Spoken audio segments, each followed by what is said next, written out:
भले ही मजबूत दिखाई दे रही हो, लेकिन अगर जीडीपी पर कैपिटा यानी प्रति व्यक्ति आय की बात करें तो तस्वीर कुछ अलग नजर आती है। भारत की प्रति व्यक्ति आय करीब $2,813 है, जो पड़ोसी देश बांग्लादेश से $2,911 से भी कम है। तुलना करें अमेरिका से तो यह आंकड़ा अमेरिका $94,430 प्रति व्यक्ति आय है वहां की।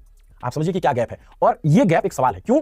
क्योंकि भारत में जितनी तेजी से बिलियनियर बढ़े हैं, मिलियनियर्स बढ़े हैं, उतनी तेजी से गरीबों की संख्या भी बढ़ी है। मैंने अडानी के मुंद्रा पोर्ट पर भी रिपोर्ट की है, मुझे देख करके लगा कि हाँ यहाँ समृद्धि है, और मैंने बस्तर, संथाल परगना, झारखंड के आदिवासी इलाकों में भी रिपोर्ट की, और वहां पता चलता है कि अभी भी भारत को कितनी ज्यादा विकास की जरूरत है और आम लोगों तक अभी तक पैसा पहुंचना कितना बाकी है। यानी अर्थव्यवस्था का आकार तेजी से बढ़ रहा है, लेकिन प्रति व्यक्ति स्तर पर भारत अब भी कई देशों से पीछे है। अब चलते हैं मेक इन इंडिया की तरफ। सरकार का दावा है कि भारत आने वाले समय में दुनिया का मैन्युफैक्चरिंग हब बनने जा रहा है। प्रधानमंत्री मोदी ने अपने भाषण में मेक इन इंडिया शब्द का बार बार इस्तेमाल नहीं किया, लेकिन उनका पूरा संबोधन इसी थीम के आसपास था। उन्होंने कहा कि भारत तेजी से दुनिया का मैन्युफैक्चरिंग पावर हाउस बनने की ओर बढ़ रहा है। इसके तहत उन्होंने कई क्षेत्रों की उपलब्धियां भी गिनाई। भारत तेजी से दुनिया का मैन्युफैक्चरिंग पावर हाउस बनने की ओर बढ़ रहा है, ये बात दोहराते हुए उन्होंने कहा कि पिछले 10-12 वर्षों में जिस मैन्युफैक्चरिंग इकोसिस्टम पर काम किया गया है, उसका फायदा अब दिखाई देने लगा है। प्रधानमंत्री ने यह भी कहा कि भारत को ऊर्जा, खनिज, चिप निर्माण, battery storage, space, drone, data centre, quantum computing और आर्टिफिशियल इंटेलिजेंस जैसे क्षेत्रों में आत्मनिर्भर बनना होगा। भारत का मैन्युफैक्चरिंग सेक्टर फिलहाल देश की जीडीपी में करीब 16 से 17% का योगदान देता है और लगभग 12 करोड़ लोगों को रोजगार उपलब्ध कराता है। लेकिन सरकार के द्वारा जिस मेक इन इंडिया स्कीम का भरपूर प्रचार हुआ, उसकी हकीकत कुछ और है। इसे हमारे साथी विनय सुल्तान से जरा समझने की कोशिश कीजिए। भारत अमेरिका के बीच में जो ट्रेड डील की रसाकसी चल रही थी, उस बीच में भारत ने कई देशों के साथ में फ्री ट्रेड एग्रीमेंट्स किए हैं, और इन फ्री ट्रेड एग्रीमेंट्स की वजह से अभी तक जो हमारे पास में जानकारी है, उसके हिसाब से भारत